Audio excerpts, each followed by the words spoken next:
Assalamualaikum warahmatullahi wabarakatuh. Kembali lagi di podcast Perempuan Mengaji. Kali ini telah hadir bintang tamu kita, Ibu Nyai Hilyatus Sa'adah dari Pesantren Al-Munawwir Komplek L, Krapyak, Yogyakarta. Jadi beliau ini merupakan salah satu dzurriyah dari Pesantren Al-Munawwir Krapyak yang telah menghatamkan qiraah sab'ah 30 juz.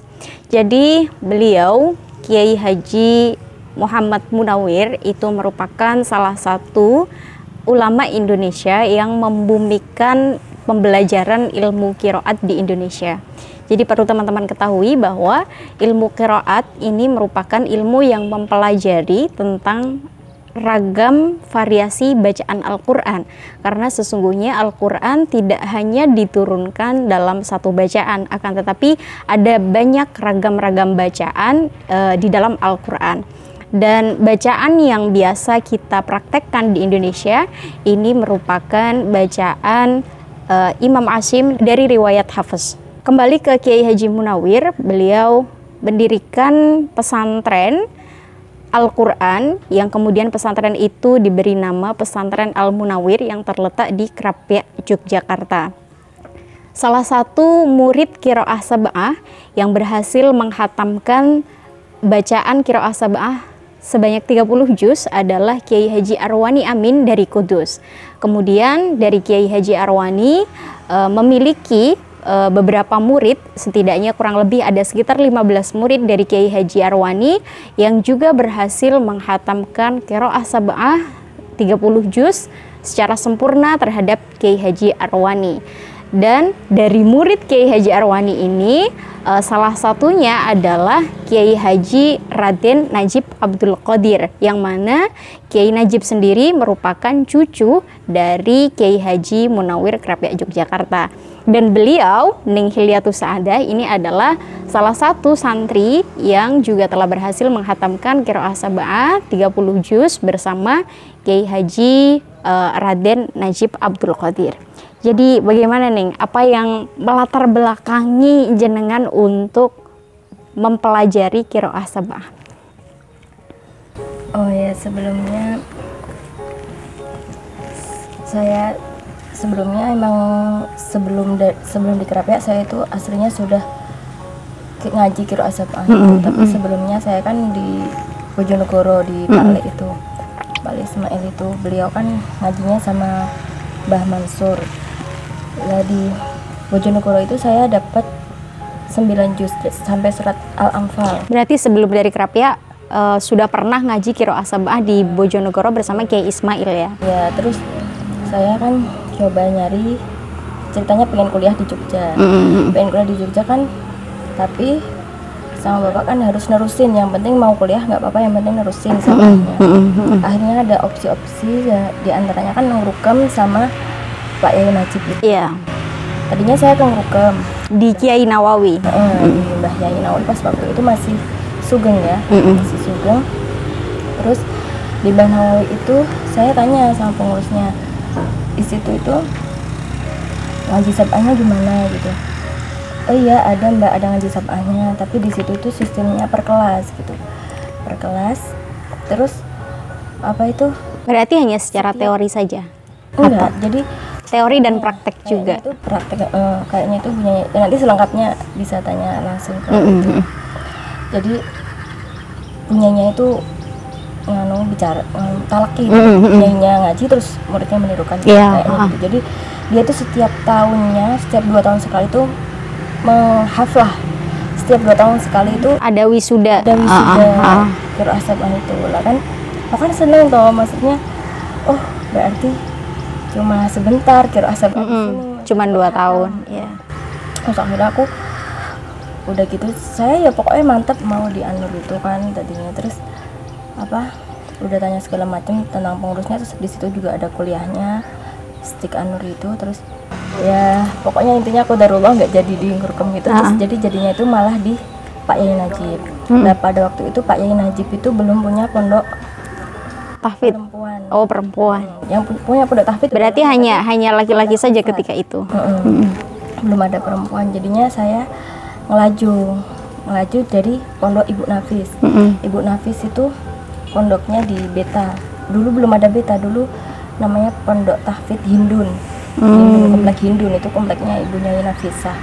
Itu Yayasan Ali Maksum. Kalau Pak Yai Najib kan Yayasan Al Munawir. Ya, berarti beda yayasan ya. Dan Kiai Ali Maksum itu merupakan menantu dari Kiai Munawir. Tapi kan dekat.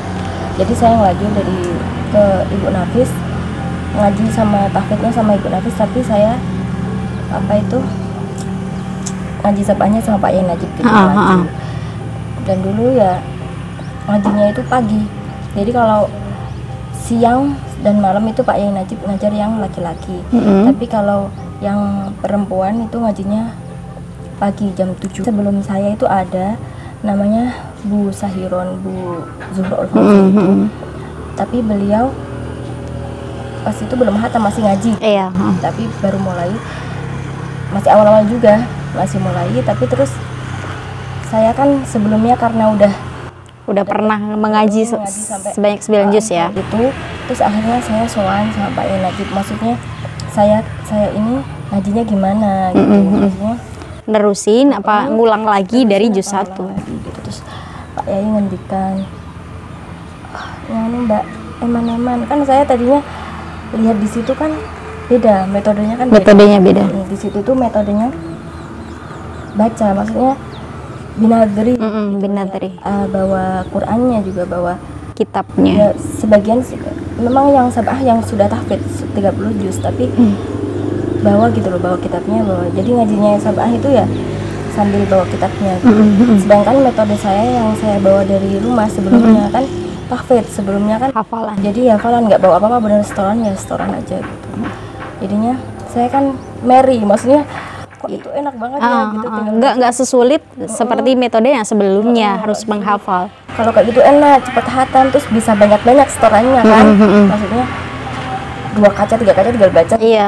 Beda dengan ngafalin kan memori. Iya. Mikir 2 kali. Udah mikir imamnya, mikir tahfidznya. Kalau udah dirubah kata kan kadang terusnya apa lagi. Iya. Gitu jadinya. Terus saya bisanya paling mentok itu selempir gitu, maksudnya setorannya itu nggak bisa banyak-banyak kayak yang binadri gitu. Terus saya matur sama Pak Yai, maksudnya saya gimana gitu. Terus kata Pak Yai Najibnya, eman-eman Mbak, wis diterus ke wae. Tapi wong sampean wis kadung tahfidz, yo diterus ke tahfidz wae, maksudnya nggak usah binadri, eman-eman kayak gitu. Jadinya aku meskipun sama Pak Yai Najib, aku beda metode sendiri.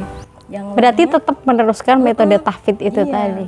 Karena Pak Yai bilangnya gitu, eman-eman Mbak, aku yo iso nguat ke apalan gitu.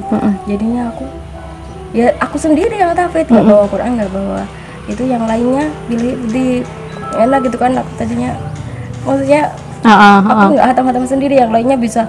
Terus akhirnya membutuhkan waktu berapa tahun untuk bisa? Lama. Berarti meneruskan dari surat Al-Anfal sampai An-Nas. Sampai terakhir. Itu berapa tahun kira-kira? Berapa ya? Sampai 4 tahun, 4 tahun ya? 4 tahun, sampai aku punya anak 1. Ya soalnya kan Pak Yai kan beda ya dengan di Pak Lek kan, jam terbangnya belum tinggi kan. Saya ibaratnya masih Pak Yai masih banyak waktu untuk mengajar dan fleksibel. Kalau Pak Yai kan ibaratnya udah dibutuhkan banyak orang, maksudnya sering libur, sering ada tamu, sering apa gitu kan. Jadinya ya ngaji kan ya ngaji, cuma nggak bisa banyak-banyak juga, yang antri juga banyak gitu. Jadinya ya terus habis itu saya nikah, terus punya anak, terus jadinya ke pending lagi, terus akhirnya bisa hatam alhamdulillah pas sudah punya anak 1. Maksudnya wisudanya itu pas wisuda qiraah sabahnya pas sudah punya anak 1. Nah ini keren teman-teman, karena menikah itu tidak memberhentikan niat untuk menimba ilmu, akan tetapi justru setelah menikah bagaimana kita bisa komitmen untuk melanjutkan ilmu yang telah kita pelajari gitu ya, untuk terus belajar. Yang Hilya ini tadi bisa kita simpulkan bahwa metode pengajaran sabah itu dari beberapa pondok itu bermacam-macam. Ada yang menerapkan metode bil hifdzi. Maksudnya metode bil hifdzi adalah setoran atau membacakan Al-Quran di hadapan gurunya secara hafalan gitu ya. Tapi kalau secara binadri itu kita boleh membaca kitab panduannya atau boleh membaca Al-Qur'annya, yang terpenting dengan metode qiraah sab'ah itu.